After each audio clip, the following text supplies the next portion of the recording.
جب حضرت صلی اللہ علیہ وآلہ وسلم نے کئی سال حضرت حلیمہ سعدیہ کے پاس گزارے تو ایک روز حضرت حلیمہ سے فرمایا، مادر گرامی، میرے اور میرے بھائیوں کے درمیان آپ انصاف نہیں کرتی ہیں۔ مجھ کو تو سائے میں رکھتی ہیں اور وہ دن بھر دھوپ میں گوسفند فند چراتے ہیں اور میں گوسفند فند کا دودھ پیا کرتا ہوں، لیکن زحمت و تکلیف میں بھائیوں کا ساتھ نہیں دیتا۔ حضرت حلیمہ نے کہا، اے فرزند، تمہارے حاسدوں سے مجھے خوف ہے کہ کہیں تم کو کوئی آزار نہ پہنچائے، پھر تمہارے جد کو کیا جواب دوں گی۔ حضرت رسول خدا صلی اللہ علیہ وآلہ وسلم نے فرمایا، آپ میرے متعلق کچھ خوف نہ کیجیے، کیونکہ میرا پروردگار میرا محافظ ہے۔ دوسرے روز صبح کو بہت اصرار کیا اور اپنے بھائیوں کے ساتھ صحرا کی جانب روانہ ہو گئے۔ رات کو جب واپس ہوئے تو 14ویں کے چاند کی مانند ہر طرف روشنی پھیل گئی۔ حضرت حلیمہ استقبال کو دوڑیں اور آپ صلی اللہ علیہ وآلہ وسلم کو گود میں لے کر کہا، اے فرزند، تمام دن تمہاری طرف سے مجھے اندیشہ تھا۔ حضرت حلیمہ کہتی ہیں کہ ایک بھیڑ کو میرے فرزند زمرہ نے مارا تھا، جس سے اس کا پیر ٹوٹ گیا تھا۔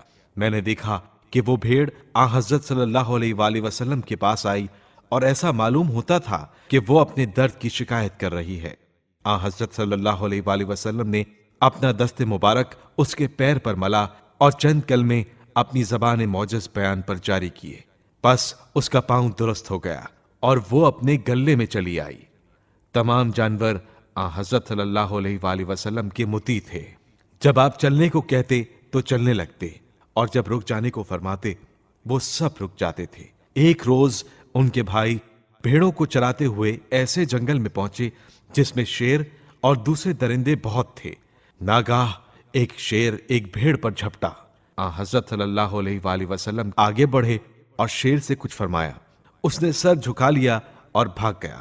ان کے بھائی ڈرے اور حضرت صلی اللہ علیہ وآلہ وسلم کی طرف دوڑے اور بولے کہ ہمیں تو تمہارے متعلق شیر کا خوف ہوا اور تم کو اس کی پرواہ ہی نہیں، شاید کچھ باتیں کر رہے تھے۔ فرمایا، ہاں، میں نے اس سے کہہ دیا ہے کہ اس جنگل کے قریب بھی آئندہ مت آنا، میں چاہتا ہوں کہ یہاں بھیڑیں چرتی رہا کریں۔ کچھ عرصے بعد حضرت حلیمہ سعدیہ حضرت صلی اللہ علیہ وآلہ وسلم کو لے کر مکے کی جانب چلیں تاکہ ان کے جد کے سپرد کر دیں۔ راستے میں عرب کے ایک قبیلے کی طرف سے گزریں جن میں ایک بوڑھا کاہن بھی تھا، جس کی پلکیں اس کی آنکھوں پر جھکی ہوئی تھیں اور لوگ اس کے گرد جمع تھے۔ حضرت حلیمہ جب اس کے قریب سے گزریں وہ کاہن بے ہوش ہو گیا۔ ہوش آیا تو بولا، وائے ہو تم پر، اس عورت کو پکڑو جو اونٹ پر سوار جا رہی ہے اور اس سے اس لڑکے کو چھین کر مار ڈالو قبل اس کے کہ وہ تمہارے شہروں کو برباد و ویران کر دے۔ حضرت حلیمہ کہتی ہیں، یہ سنتے ہی لوگ تلواریں کھینچتے ہوئے میری طرف دوڑے۔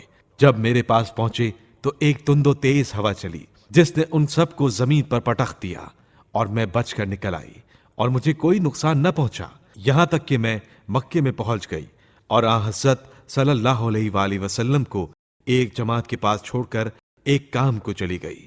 جب واپس آئی تو حضرت رسول خدا صلی اللہ علیہ وآلہ وسلم کو نہ پایا۔ ان لوگوں سے دریافت کیا، انہوں نے کہا، ہم نے ان کو نہیں دیکھا۔ حضرت حلیمہ نے طے کیا کہ اگر مجھے حضرت رسول خدا صلی اللہ علیہ وآلہ وسلم نہ ملے تو خدا کی قسم اسی پہاڑ سے خود کو گرا دوں گی۔ پھر اپنا گریبان چاک کر ڈالا اور روتی پیٹتی ہر طرف دوڑنے لگی۔ ناگاہ ایک بوڑھے شخص کو دیکھا جس کے ہاتھ میں عصا تھا۔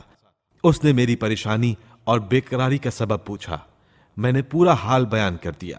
اس نے کہا، گھبراؤ نہیں، میں تم کو اس کے پاس پہنچائی دیتا ہوں جو تم کو ان کا پتہ بتا دے گا۔ غرض وہ مجھے ایک بت کے پاس لے گیا جس کو ہبل کہتے تھے۔ اس سے کہا، اے ہبل، محمد کہاں گئے ہیں؟ جب اس نے حضرت رسول خدا صلی اللہ علیہ وآلہ وسلم کا نام سنا تو منہ کے بل گر پڑا۔ یہ دیکھ کر وہ مرد خوفزدہ ہوا اور بھاگ گیا۔ آخر میں آپ صلی اللہ علیہ وآلہ وسلم کے جد امجد حضرت عبد المطلب علیہ السلام کے پاس گئیں اور حال بیان کیا۔ حضرت عبد المطلب علیہ السلام نے اہل مکہ کو بلا کر ہر طرف حضرت صلی اللہ علیہ وآلہ وسلم کی تلاش میں روانہ کیا اور خود کعبے کے پردوں سے لپٹ کر بارگاہ ایزدی میں تضرع و زاری شروع کی۔ اسی اثنا میں ایک آواز سنائی دی کہ اے عبد المطلب، اپنے فرزند کے بارے میں خوف نہ کرو، اس کو فلاں وادی میں کیلے کے درخت کے قریب دیکھو۔ وہ اس طرف دوڑے، وہاں دیکھا کہ حضرت رسول خدا صلی اللہ علیہ وآلہ وسلم اس درخت کے نیچے بیٹھے ہوئے ہیں۔ حضرت عبد المطلب علیہ السلام نے ان کو گود میں لیا، پیار کیا اور کہا، اے فرزند، تجھ کو یہاں کون لایا؟ فرمایا، ایک سفید پرندہ۔ میں بھوکا بھی تھا اور پیاسا بھی، میں نے اس درخت کا پھل کھایا اور اس چشمے کا پانی پیا۔ حضرت حلیمہ کو آ حضرت صلی اللہ علیہ وآلہ وسلم کی جدائی نہایت دشوار اور تکلیف دہ تھی۔ وہ برابر آ حضرت صلی اللہ علیہ وآلہ وسلم کو دیکھنے کے لیے مکہ آتی رہتی تھیں۔ آ حضرت صلی اللہ علیہ وآلہ وسلم کی زبان پر بھی اکثر ان کا ذکر خیر رہا کرتا تھا۔ جب حضرت حلیمہ ملنے کے لیے آتی تھیں تو حضرت رسول خدا صلی اللہ علیہ وآلہ وسلم گلے میں باہیں ڈال کر ان سے لپٹ جاتے تھے۔